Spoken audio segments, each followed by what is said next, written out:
everybody, my name is Danielle Blanchett. I'm a fourth-year criminal justice student from Tampa, Florida. I attend Florida A&M University, and this semester in my Juvenile Delinquency course, we were tasked with implementing a diversion program to help these at-risk teens, and the teens that I would love to target would be young black males. I feel like they need the most help, and to get to these young black males, I think the most effective way would be through sports. And sports, they build character. It teaches them discipline, guidance. It has guidance, and it also teaches the kids teamwork, how to work together as a team. So what I would do personally is I would build a facility, put it right down in these poverty areas. I would call it D1, and it would be a really nice high-tech facility, maybe even sponsored by Nike, has the best equipment, just everything that these kids need.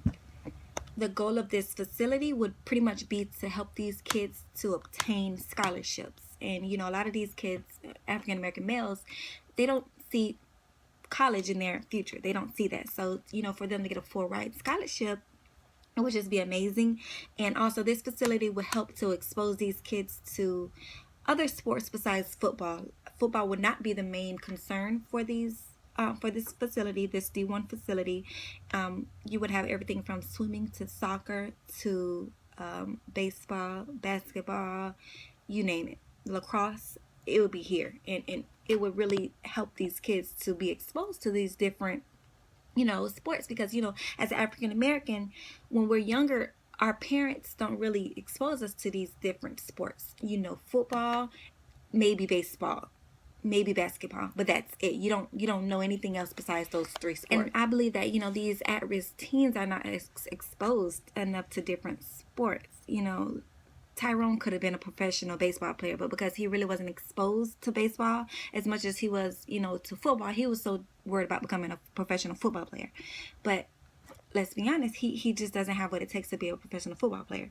But if he was exposed to different sports, maybe something that would fit his stamina a little better, he could have been a professional something.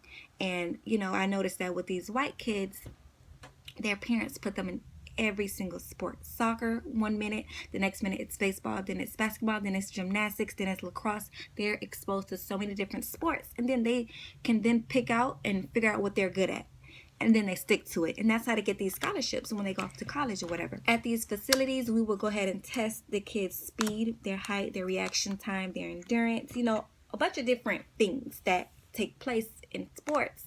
And then we can kind of figure out what you would be good at. Okay, so I understand you like football, but you really could be making some money if you were a swimmer, a professional swimmer. You're fast, you're slim, you're quick. Maybe swimming is for you, something like that. And also, I believe that if you keep these kids in the turf and not on the streets, it really can save lives. And while they're at practice, they're not in the streets, they're not on the corners, they're not up to no good, they're not getting records, and pretty much that is the main focus of this facility.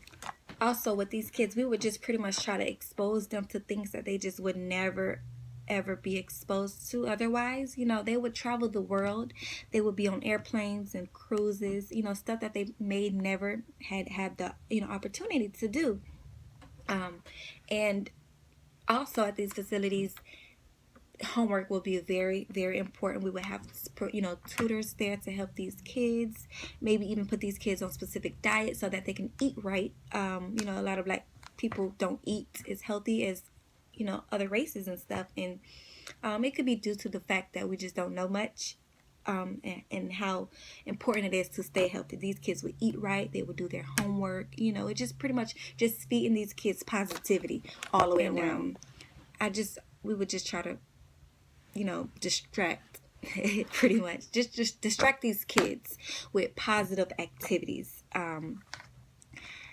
Also, I would love if different professional black athletes will come to these facilities and just interact with the kids, and have these black professional players who have been in these same exact situations, grew up exactly like these kids have grown up, and just come and talk to the kids, throw a football with them, basketball with them, professional swimmers. I don't know if there's too many black professional swimmers, but just have any they don't even have to be black, any professional player, just come and interact with these kids to let them know, you know, you do have a future, and you can make it out.